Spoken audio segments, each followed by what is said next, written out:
तो आज हम करेंगे हिस्ट्री। हिस्ट्री टेस्ट नंबर 1 है।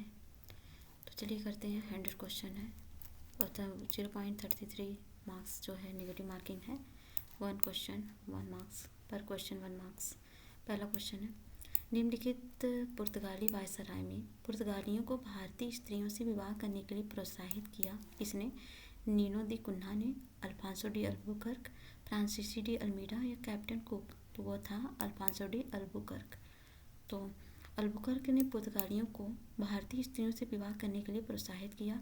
1509 से 1515 ईस्वी में अल्बुकर्क पुर्तगालियों का दूसरा वायसराय बनकर आया। उसने अल्मीडा की ब्लू वाटर पॉलिसी को बंद करवाया और 1510 में उसने बीजापुर के सुल्तान शासक यूसुफ आदिल शाह से गोवा छीन लिया। अल्बुकर्क को भारत में पुर्तगाली साम्राज्य का वास्तविक संस्थापक माना जाता है। दूसरा है, निम्नलिखित में से वह प्रथम अंग्रेज दूत कौन था जिसने सम्राट जहांगीर से भेंट की? तो वह था हॉकिंस। तो कैप्टन हॉकिंस प्रथम अंग्रेज दूत था जिसने सम्राट जहांगीर से भेंट की थी। और नेक्स्ट है तीसरा, 1698 में अजीम मुसान द्वारा अंग्रेजों को किन गांवों की जमींदारी दी? सुल्तानती मछलीपट्टनम सूरत या नागापट्टनम चिनसूरा मछलीपट्टनम या कोचीन गोविंदपुर कलिकाता या सुल्तानी कलिकाता गोविंदपुर? तो यह सुल्तानी कलिकाता गोविंदपुर। 1698 में अजीम मुसान द्वारा अंग्रेजों को सुल्तानती कलिकाता और गोविंदपुर नामक 3 गांवों की जमींदारी मिल गई। इन्हीं को मिलाकर जाप चार्नॉक ने कलकत्ता की नींव रखी। चौथा क्वेश्चन है, सूची 1 को सूची 2 से सम्मिलित कीजिए। ओंगियार क्या था? तो ओंगियार था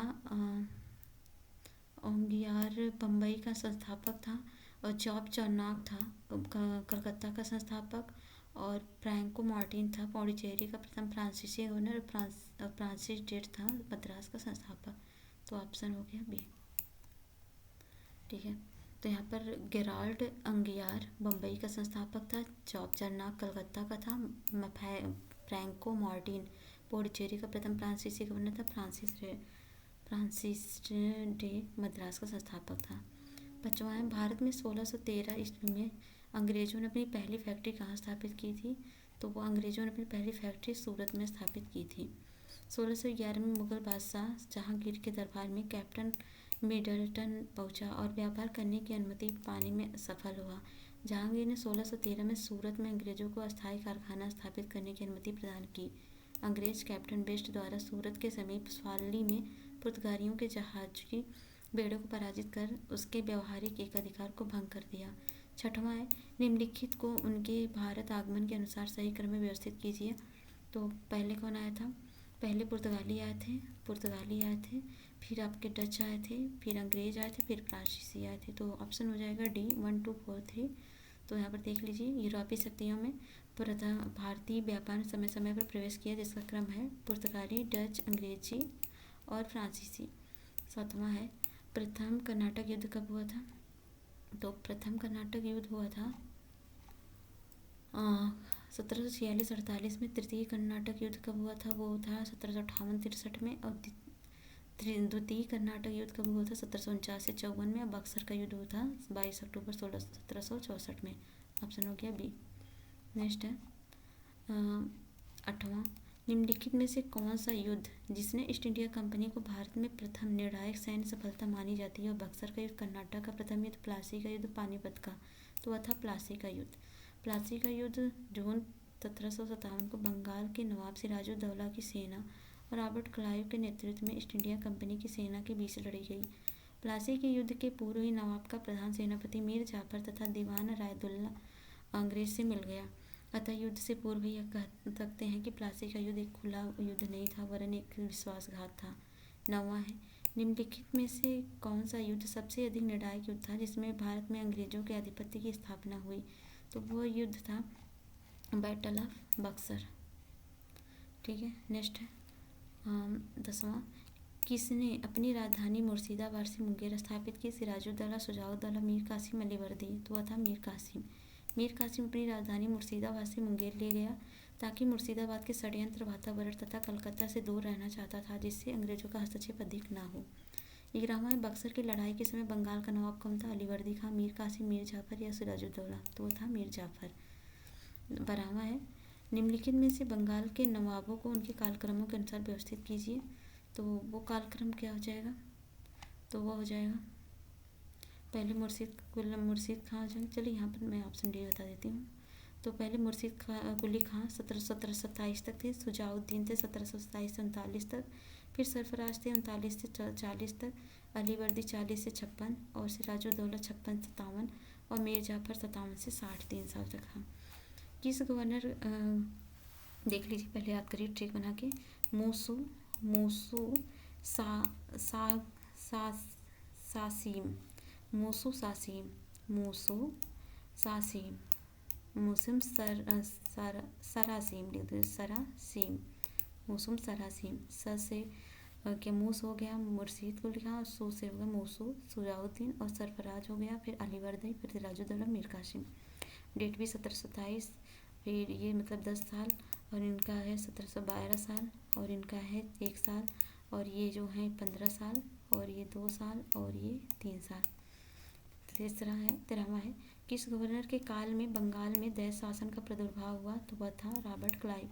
रॉबर्ट क्लाइव के काल में बंगाल में दैत शासन का प्रादुर्भाव हुआ, जिसमें दीवानी और निजामत पुलिस न्यायिक कार्य दोनों कंपनी में आ गए। और दैत शासन इसलिए कि प्रशासनिक दायित्व में बंगाल के नवाब पर था, जबकि राजस्व वसूली का दायित्व ब्रिटिश इंडिया कंपनी पर था। नेक्स्ट है निम्नलिखित में से कौन सही है। प्रथम मैसूर युद्ध 1772 से 75, तो द्वितीय आंग्ल मैसूर युद्ध 1780 84, तो ये सही है। तो यहाँ पर सही क्या है, आंग्ल मैसूर युद्ध की बात हो रही है, तो प्रथम आंग्ल मैसूर 67 से 69 2 साल तक चला था। द्वितीय आंग्ल मैसूर 80 से 84 4 साल तक। फिर तृतीय जो था 90 से 92 2, और चतुर्थ था 1799 में। 15वां निम्नलिखित को उनके कालक्रम में व्यवस्थित कीजिए। बेसिन की संधि, श्रीरंगपट्टनम की संधि, सालाबाई की संधि, सुगौली की संधि। तो इसका आंसर हो जाएगा 3214। तो यहाँ पर है श्रीरंगपट्टनम की संधि हुई थी 1792 में, सालाबाई की 1782 में, बेसिन की हुई थी 1802 में, सुगौली की हुई थी 1816 में। वांडीवास का युद्ध कब हुआ था, तो ये हुआ था 1760 में। तो वांडीवास का युद्ध जनवरी 1760 में युद्ध अंग्रेजों तथा फ्रांसीसियों के मध्य हुआ था। युद्ध में फ्रांसीसी पराजित हुए। अंग्रेजी सेना का नेतृत्व सर आयरकुट ने, जबकि फ्रांसीसी सेना का नेतृत्व काउंट डी लारी ने किया था।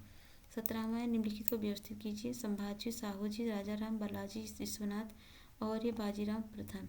तो 1 3 2 4 5 है। संभाजी मराठा की बात हो रही है। संभाजी 1680 से 89 तक थे। राजाराम उसके बाद 89 से 1700 तक थे। फिर साहूजी यहाँ से 1708 से 49 तक चले थे। बालाजी 1713 से 20 और बाजीराव 1720 से 40। फिर नेक्स्ट है आदि ग्रंथ की रचना किस सिख गुरु ने की थी। रामदास, अर्जुन देव, नानक या अमरदास। तो वो थे अर्जुन देव। आदि ग्रंथ की रचना सिख गुरु अर्जुन देव ने की थी। 19वां है निम्नलिखित सिख गुरुओं को उनके कालक्रम में व्यवस्थित कीजिए। अमरदास, अर्जुनदास, हरकिशन और गोविंद सिंह। तो इसका आंसर हो जाएगा 1 2 4 3। तो पहले नानक जी थे 1459 से 1539 तक, और अंगद थे 1539 से 52 तक। फिर अमरदास थे 52 से 74। फिर रामदास थे ये 1574 से 1581। फिर अर्जुन देव थे 81 से 1606, और हरगोविंद सिंह थे 1606 से 44 तक, और हर राय थे 44 से 61, और हरकिशन थे 61 से 64। तो ना आ आराम आरा ना आ आरा ह ये ट्रिपल एच है, ह है। फिर ये आरा है आरा, और ये है ना आरा हा ना आरा ना अरा हा करके जैसे भी होगा याद कर लीजिए। और यह तेग बहादुर क्या क्वेश्चन है क्या, अच्छा यहाँ तेग बहादुर है 1664 से 75, और गोविंद सिंह है 75 से 1708। फारसी भाषा में जफरनामा किसने लिखा था, तो वो लिखा था गुरु गोविंद सिंह ने। फारसी भाषा में जफरनामा गुरु गोविंद सिंह ने लिखा था। 21वां है सिख संप्रदाय का अंतिम शासक कौन था, वो थे दलीप सिंह। पंजाब के सिख साम्राज्य के अंतिम शासक दलीप सिंह थे। 1849 ईस्वी में द्वितीय आंग्ल सिख युद्ध की समाप्ति पर अंग्रेजों द्वारा पंजाब का विलय कर लिया गया तथा दलीप सिंह को पेंशन देकर बाद में कहाँ भेज गया, ब्रिटेन। 42वां है बंगाल में दैत शासन प्रणाली की समाप्ति किसने की थी, कौन सा सही सुमेलित है। क्लाइव ये गलत है। न्यायिक संगठन के समय डलहौजी सहायक संधि ये भी गलत है। भारत का प्रथम वायसराय कैनिंग था, ये सही है। बंगाल में द्वैध शासन वारेन हेस्टिंग ने लगाया था। न्यायिक संगठन की स्थापना कॉर्नवालिस ने की थी। सहायक संधि वेलेजली और प्रथम वायसराय कैनिंग था। 23वां है लॉर्ड वेलेजली के साथ सहायक संधि करने वाले राज्यों को उनके कालानुक्रम में व्यवस्थित कीजिए। तो कालानुक्रम में लगाते हैं। पहले तो था आपका ये हैदराबाद हो गया, फिर आपका मैसूर, हैदराबाद, मैसूर, तंजौर, फिर अवध। तो ऑप्शन हो जाएगा ए।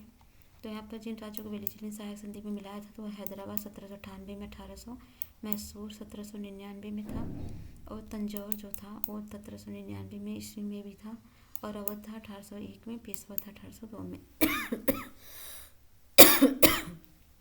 24वां है निम्नलिखित में से किस गवर्नर जनरल के समय तृतीय आंग्ल मैसूर युद्ध हुआ था? तो वह था कॉर्नवालिस। तृतीय आंग्ल मैसूर युद्ध 1790 से 92 में लॉर्ड कॉर्नवालिस संबंध है। इस युद्ध में टीपू ने श्रीरंगपट्टनम की संधि 1792 में कर ली थी, जिसके अनुसार टीपू को अपने राज्य का लगभग आधा भाग अंग्रेजों और उसके साथियों को देना पड़ा।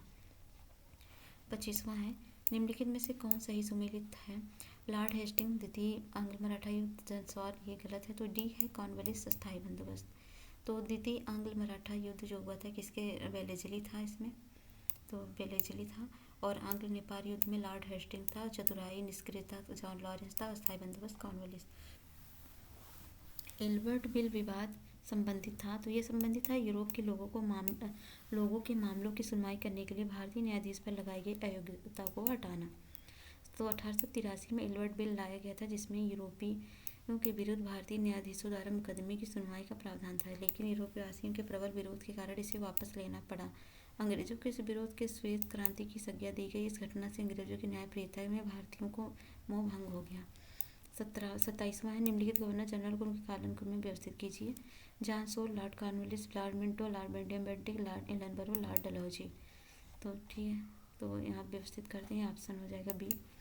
तो यहाँ है लॉर्ड कॉर्नवालिस हुआ था 86 से 93, सोर जो आया था 93 से 98, फिर मिंटो आए थे 7 से 13, 1807 से 13, लॉर्ड विलियम बेंटिंग 1828 से 35 तक था, और लॉर्ड एलनबरो जो था वो था 42 से 44 तक, और लॉर्ड डलहौजी थे ये 1848 से 56 तक।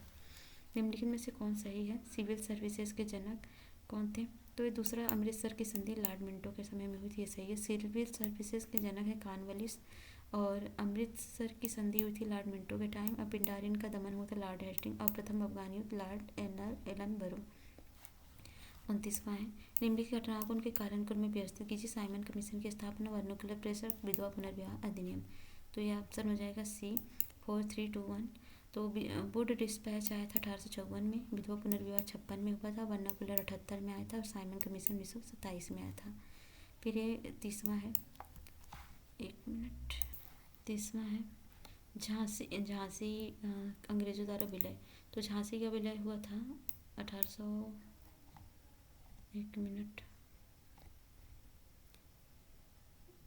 झांसी का विलय हुआ था 1854 में, 53 दिया है। अवध का विलय हुआ था 1856 में, और सतारा का विलय कब हुआ था? सतारा का विलय जो हुआ था वो हुआ था 48 में, और संबलपुर का 49 में। ऑप्शन हो जाएगा बी।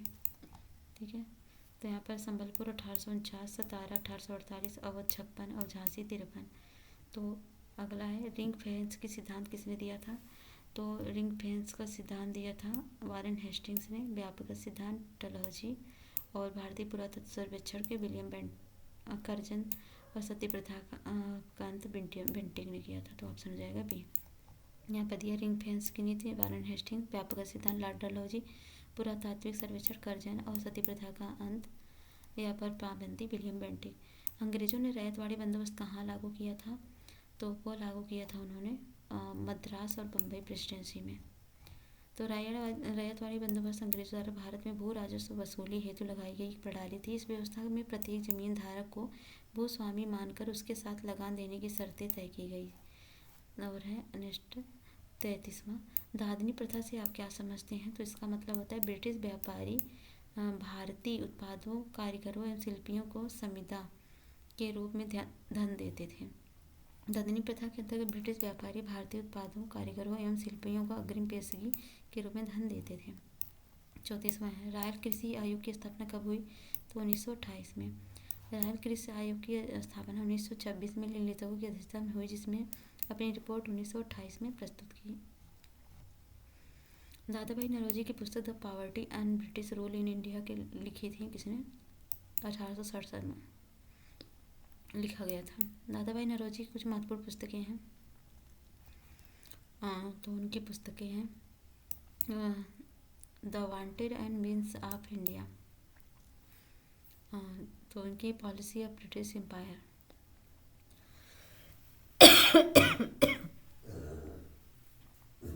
तो 1857 की क्रांति का प्रमुख कारण क्या था?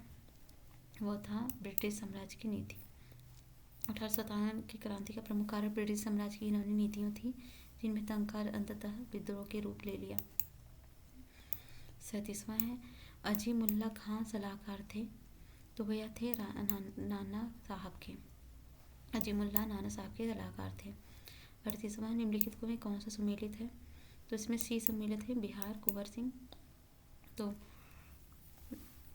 फैजाबाद का विद्रोह हुआ था, मौलाना अहमद अल्लाह थे नेता। इलाहाबाद में लियाकत अली थे, बिहार में कुंवर सिंह थे, असम में मनीराम दीवान थे।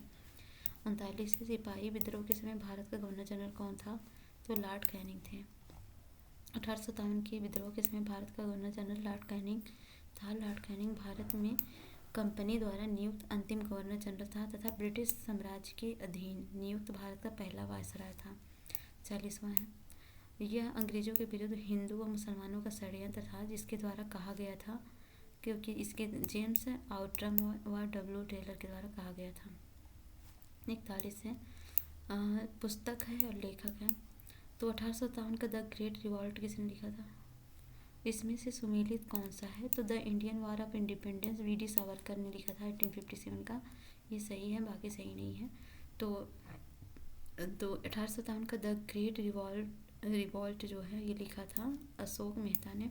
The Indian war of independence 1857 लिखा था वी.डी. सावरकर ने। 1857 एस.एन. सेन ने। और the college of Indian revolt लिखा था सर सैयद अहमद खान ने।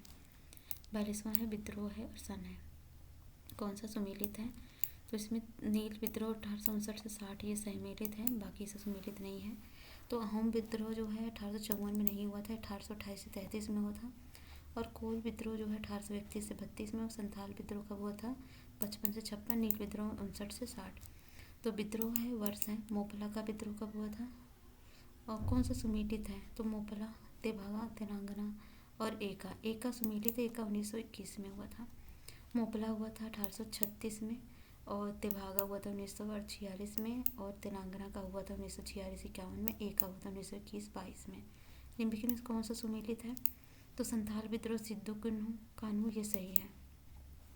तो संथाल विद्रोह के नेतृत्व किया था सिद्धू कान्हू ने और कोका का गुरु राम सिंह ने और रामोसी का चितर सिंह एवं नरसिंह ने और मुंडा विद्रोह का बिरसा मुंडा ने किया था। 45वां है निम्नलिखित में से किसके समय में 1781 में कलकत्ता मदरसा की स्थापना हुई? तो वह हुई थी वारेन हेस्टिंग के टाइम में। 1781 के वारेन हेस्टिंग में कलकत्ता में मदरसा की स्थापना हुई।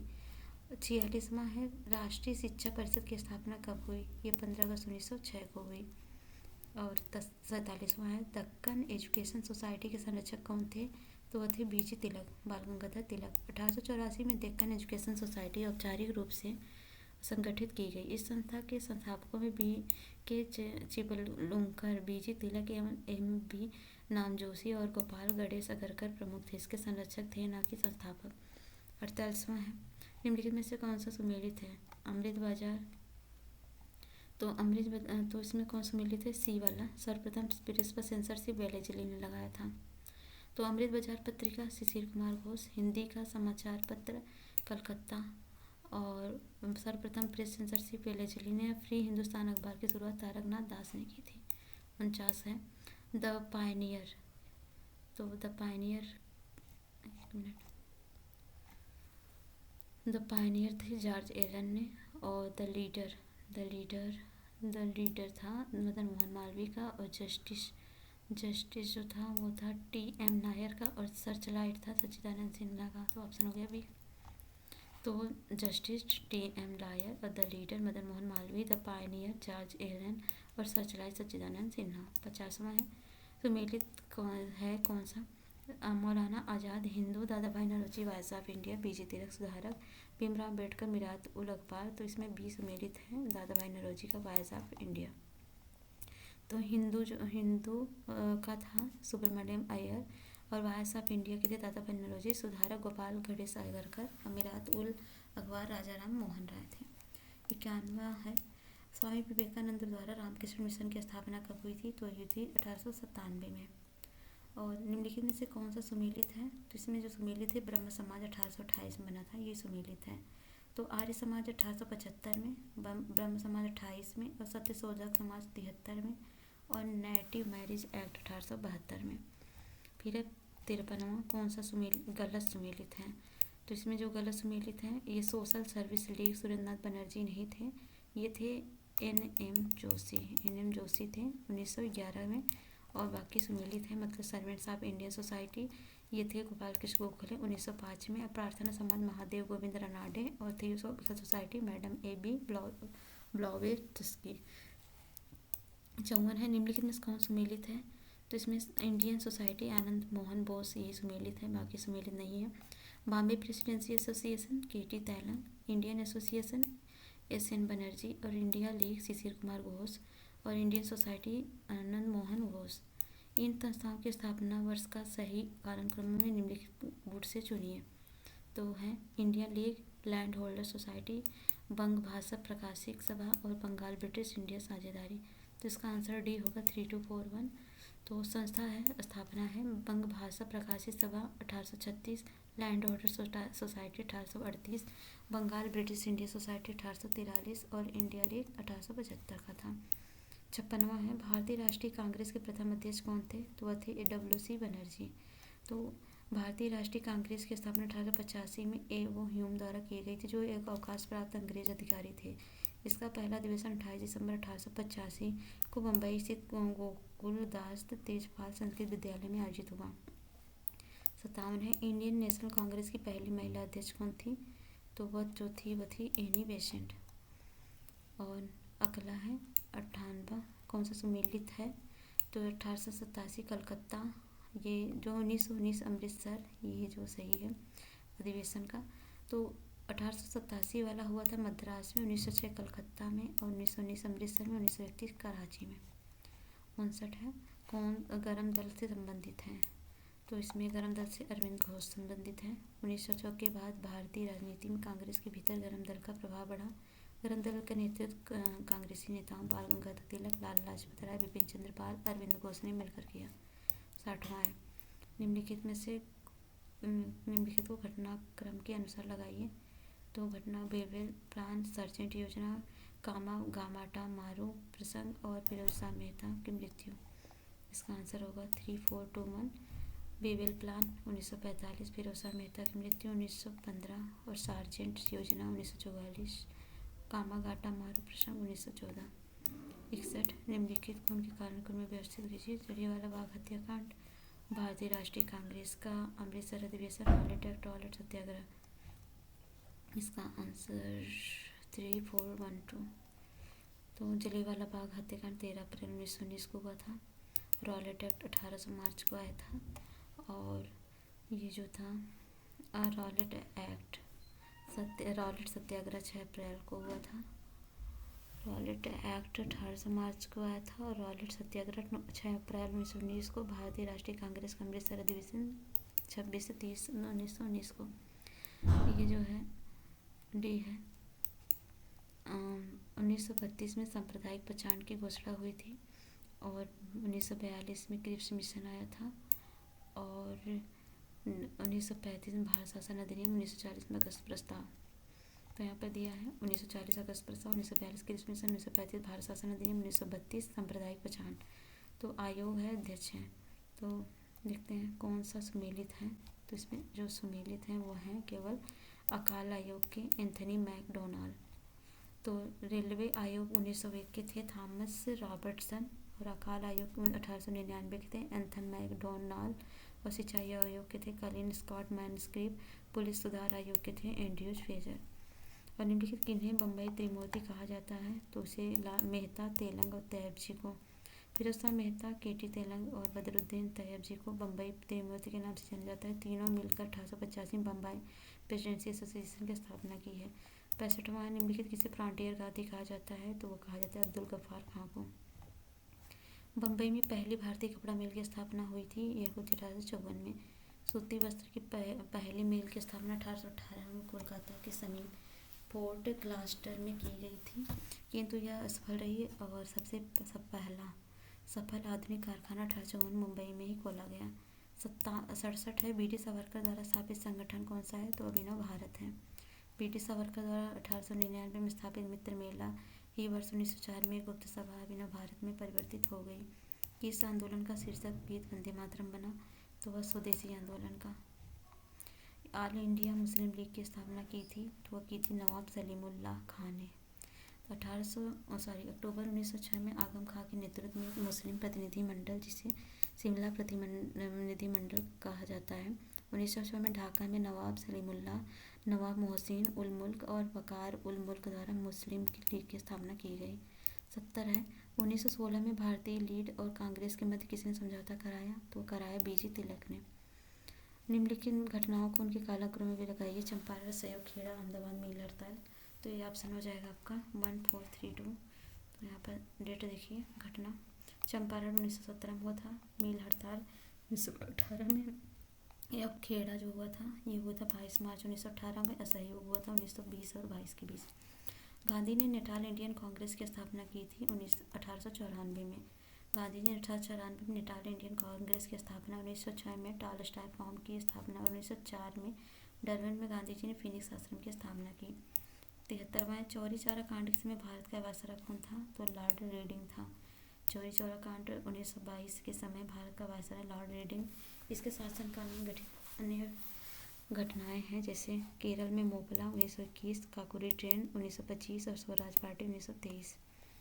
निम्नलिखित को उनके कालक्रम में व्यवस्थित कीजिए। मदन मोहन मालवीय द्वारा हिंदू सभा की स्थापना, स्वामी श्रद्धानंद की हत्या, लॉर्ड डार्विन द्वारा दीपावली घोषणा और विंस्टन चर्चिल इंग्लैंड के नए प्रधानमंत्री। तो 1 2 3 4 क्रोनोलॉजी में है। मदन मोहन मालवीय द्वारा हिंदू सभा की स्थापना 1915 में हुई थी। स्वामी श्रद्धानंद की हत्या 1926 में हुई थी। लॉर्ड इरविन द्वारा दीपावली घोषणा जो हुई थी 1929 में हुई थी। विंस्टन चर्चिल इंग्लैंड के नए प्रधानमंत्री 1940 में बने थे। 75वां मुस्लिम लीग द्वारा प्रत्यक्ष कार्यवाही दिवस कब मनाया गया, तो यह मनाया गया 16 अगस्त 1946 को। और हारकोर्ट बटलर समिति किससे संबंधित है, तो वह देसी रियासतों से। और 71 है, निम्नलिखित षड्यंत्रों को उनके कालक्रम में लगाई। मेरठ का षड्यंत्र, कानपुर षड्यंत्र, लाहौर और अलीपुर षड्यंत्र। तो इसका आंसर होगा 4 3 2 1। तो मेरठ षड्यंत्र हुआ था 1929 से 33 के बीच, कानपुर 24 में हुआ था, और लाहौर 15 में और अलीपुर 1908 में। किस क्रांतिकारियों को क्रांतिकारियों की पिता की उपमा दी गई, तो वो दी गई थी इनको श्यामजी कृष्ण वर्मा को क्रांतिकारियों का पिता की उपमा प्रदान की गई। 79 है, सर्वप्रथम भारत का राष्ट्रीय तिरंगा कब फहराया गया, तो वो 22 अगस्त 1907 को 1907 दिया है, सही है। 22 अगस्त 1907 को स्टुगार्ट में मैडम भिकाजी रुस्तम कामा द्वारा सर्वप्रथम भारत का राष्ट्रीय तिरंगा फहराया गया। इससे पूर्व भारत का राष्ट्रीय तिरंगा 1906 में कोलकाता में फहराया गया था। इसमें से मिलान करना है। मुजफ्फर बम कांड कब हुआ था, ये हुआ था 1908 में। और दिल्ली बम कांड जो हुआ था वो हुआ था दिल्ली बम कांड 1912 में। और सैंडर्स हत्या हुई थी 1928 में। जनरल डायर की हत्या हुई थी 1940 में। तो ऑप्शन हो गया सी। तो यहाँ पे मुजफ्फर बम कांड 1908, दिल्ली बम कांड 1912, सैंडर्स की हत्या 1928, जनरल डायर की हत्या 1940 में। 3 कठिया कानून किस स्थान पर किसकी खेती संबंधित है, तो वह चंपारण में नील की। ठीक है। फिर भूदान आंदोलन का सर्वप्रथम प्रारंभ किस राज्य में हुआ, तो वो था आंध्र प्रदेश में। आचार्य विनोबा भावे द्वारा भूदान आंदोलन का 18 अप्रैल 1951 को तत्कालीन आंध्र प्रदेश के तेलंगाना क्षेत्र में पोचपल्ली ग्राम में किया गया। व्यक्तिगत सत्याग्रह आंदोलन द्वितीय सत्याग्रही कौन थे, तो वह थे जवाहरलाल नेहरू। और 1940 में प्रारंभ व्यक्तिगत सत्याग्रह के दौरान चुने गए प्रथम सत्याग्रही विनोबा भावे थे और स्वतंत्रता प्राप्ति के पश्चात इन्होंने भूदान आंदोलन चलाया। ठीक है। अब 84वां है, किसके गिरफ्तारी के विरोध में बड़ी संख्या में लोग अमृतसर के जलियांवाला बाग में 13 अप्रैल 1919 को इकट्ठा हुए थे। तो वह थे किचलू और और सत्यपाल की गिरफ्तारी पर। और नेक्स्ट है 85वां, कौन सा सुमेलित है? तो इसमें जो सुमेलित है वो केवल नेहरू रिपोर्ट लॉर्ड इरविन के टाइम में, ये सही है। तो 1878 में आर्म्स एक्ट आया था लॉर्ड लिटन के टाइम। 1891 में कारखाना अधिनियम लैंसडाउन के टाइम में आया था। और नेहरू रिपोर्ट 1928 में आया था लॉर्ड इरविन के टाइम में। क्रिस मिशन का आगमन हुआ था लॉर्ड लिनिथो के टाइम में। कांग्रेस समाजवादी पार्टी की स्थापना किसके द्वारा की गई? तो वह जयप्रकाश नारायण एवं नरेंद्र देव के द्वारा। जयप्रकाश नारायण और नरेंद्र देव द्वारा कांग्रेस के समाजवादी पार्टी की स्थापना 1934 में की गई। निम्नलिखित कथनों पर भी आप विचार कीजिए। महात्मा गांधी द्वारा 1922 में असहयोग आंदोलन स्थगित कर दिया गया। 4 फरवरी 1922 को संयुक्त प्रांत के गोरखपुर जिले में चौरी चौरा नामक स्थान पर किसानों के जुलूस पर गोली चलाए जाने के कारण किसानों ने सिपाहियों की मृत्यु कर दी थी। तो कथन कारण सही, कारण कथन की व्याख्या भी कर रहा है। निम्नलिखित कथनों पर ध्यान दीजिए। कथन है 1926 में मोतीलाल नेहरू और सी आर दास ने मिलकर स्वराज पार्टी की स्थापना की और इस पार्टी का मुख्य उद्देश्य चुनाव के माध्यम से काउंसिल में प्रवेश कर तथा उन्हें कम काम न करने देकर 1919 के भारत शासन अधिनियम को समाप्त करवाना था। तो ए तो सही, ए जो है पहला गलत है और आर सही है। तो ऑप्शन हो जाएगा ये डी। 1923 में मोतीलाल नेहरू ने चित्तरंजन दास के साथ मिलकर स्वराज पार्टी की स्थापना की। इस पार्टी का मुख्य उद्देश्य चुनाव के माध्यम से काउंसिल में प्रवेश कर तथा उन्हें काम न करने देकर 1919 के भारत शासन अधिनियम में आच्छादन करना था। 89 है 1925 में सेंट्रल लेजिस्लेटिव असेंबली का अध्यक्ष किसे चुना गया? तो वह विठल भाई पटेल को। 1990 का क्वेश्चन है, कांग्रेस द्वारा साइमन कमीशन का स्वागत किया गया था। कारण है साइमन कमीशन ने भारतीयों को भी अंग्रेजों के समान अधिकार प्रदान किए थे। तो कथा पहला गलत है, दूसरा सही है। अंग्रेजों के समान अधिकार प्रदान किए थे साइमन कमीशन ने भारतीयों को भी, तो नहीं दिए थे, ये गलत है। कारण कांग्रेस साइमन कमीशन का स्वागत किया था, ये भी गलत है। भाई जान दोनों गलत है, ये दोनों गलत है भाई। कांग्रेस साइमन कमीशन का आयोग का बहिष्कार किया तथा उनके भी सदस्य भारतीय नहीं थे, दोनों गलत है, ऑप्शन दिया ही नहीं। महात्मा गांधी ने सविनय अवज्ञा आंदोलन कहाँ से शुरू किया? तो किया था साबरमती से। महात्मा गांधी ने 12 मार्च 1930 को साबरमती आश्रम से 78 सहयोगियों के साथ पैदल चलकर 24 दिनों में लगभग 390 किलोमीटर की यात्रा कर दांडी पहुंचे, जहां 6 अप्रैल 1930 को उन्होंने नमक कानून भंग कर सविनय अवज्ञा आंदोलन आरंभ किया। ठीक है। और गांधी इरविन समझौता कब हुआ था? ये हुआ था 1931 में। गांधी इरविन समझौता 5 मार्च 1931 को संपन्न हुआ था। इस समझौते के अनुसार गांधी जी ने नेतृत्व में कांग्रेस सविनय अवज्ञा आंदोलन लेकर स्थगित करने के लिए तैयार हो गए। सभी युद्धबंदियों जिनके विरुद्ध हिंसा का आरोप नहीं था को रिहा करके आदेश दिया गया। निम्नलिखित को उनके कालानुक्रम में व्यवस्थित कीजिए। गांधी इरविन समझौता, भगत सिंह को फांसी, पूना समझौता और भारतीय राष्ट्रीय कांग्रेस का रांची अधिवेशन। तो ये जो हुआ था ऑप्शन हो गया C 1 2 4 3। तो गांधी इरविन समझौता 5 मार्च 1931, भगत सिंह को फांसी 23 मार्च 1931 और भारतीय राष्ट्रीय कांग्रेस का कराची अधिवेशन 26 से 31 मार्च 1931 को और पूना समझौता हुआ था 24 सितंबर 1932 को। जिन्ना द्वारा सभी मुसलमानों को से मुक्ति दिवस मनाने को कहा गया था, ये 1939 को। द्वितीय विश्व युद्ध में भारतीयों की स्वीकृति के बगैर ब्रिटेन द्वारा भारत को शामिल किए जाने के विरोध में 22 अक्टूबर 1939 को सभी कांग्रेस मंत्रिमंडल ने त्यागपत्र दे दिया और कांग्रेस मंत्रिमंडलों के त्यागपत्र देने की खुशी में जिन्ना द्वारा भारत के सभी मुसलमानों को 22 दिसंबर 1939 में मुक्ति दिवस मनाने का आह्वान किया। 95 है, निम्नलिखित में से किन राज्यों ने भारत में शामिल होने के लिए विलंब किया था? तो वह थे Hyderabad, Junagadh, Jammu Kashmir. Asiatic Society of Bengal की स्थापना कब हुई? तो वही हुई 1784 को।